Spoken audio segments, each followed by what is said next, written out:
It's the end of the day with Ray. Hello, my friends. Well, there's a lot of rumblings in the marketplace regarding Konica Minolta. It appears there's some consolidation going on.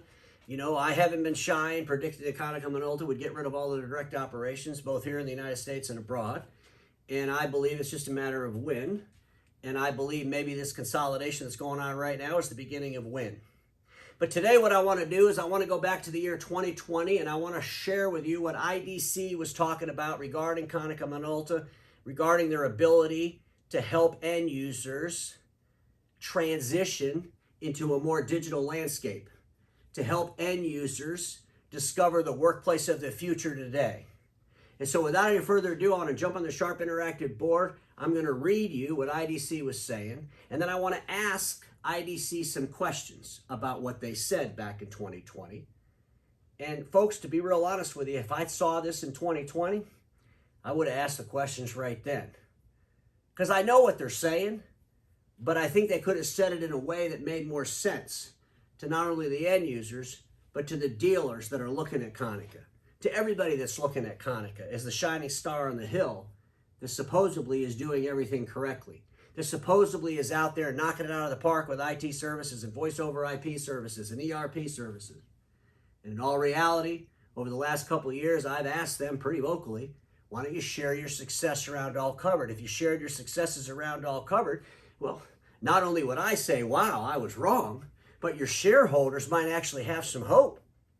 Your shareholders might say, okay, they lost $300 million over the last couple of years, but look what they're able to do with this IT company. Man, maybe we need to get rid of all the print business and focus on IT services and voice over IP and cybersecurity and penetration testing and all these other things and ERP systems. Maybe we should focus on all of this because look at all the money we're making. I had to pause because I'm not the only one that's questioning the profitability and the sustainability of all covered. I'm not the only one, folks. And so let's just get on the Sharp Interactive board. I want to read this to you. Back in 2020, Konica Minolta named a worldwide leader by IDC MarketScape for print transformation. And then it goes on to say this. Konica Minolta named a worldwide leader by IDC MarketScape for print transformation. In the IDC MarketScape Worldwide Print Transformation 2020 Vendor Assessment, Konica Minolta was named a leader. Konica Minolta named a leader in the Print Transformation 2020 Vendor Assessment. IDC assesses this print vendor, right? And they're assessing them for the ability to help end users transform into a digital world, right? What else do you have besides print is what they're asking, right? Is what they're assessing. Let me continue to read. The company has pursued an approach to significantly grow its product portfolio and capabilities in IT services.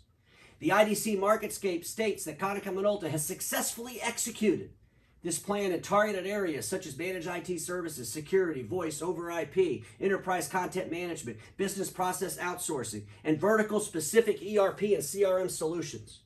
The report notes that customers seeking more than just a refresh of their printer MFP portfolio and more of a vision of the workplace's evolution into the future may want to consider Konica Minolta. Here's the question for IDC.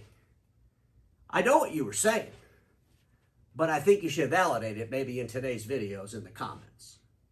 When you said successfully executed, were you talking about the fact that Konica Minolta successfully acquired different companies that gave them a different vertical?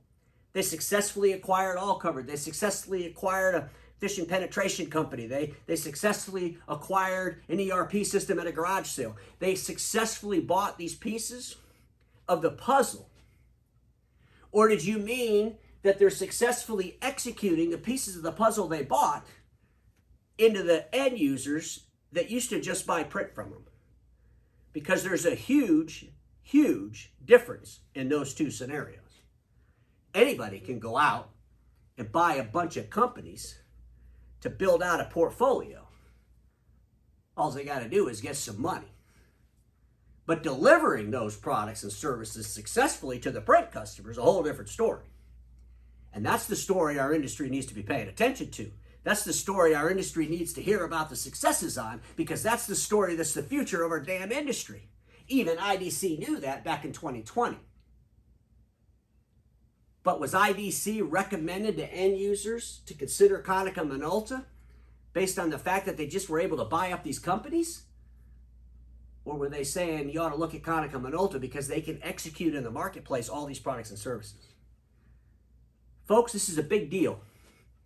And back in 2020, had I read this, I would have brought it up then. But this is the problem with our industry. We care more about press releases, platitudes, and accolades that mean absolutely nothing to the end users we service and support. It seems to be all about us. What awards can we win? What can we tell people about our greatness? Wouldn't it be better if the end users were telling people about your greatness?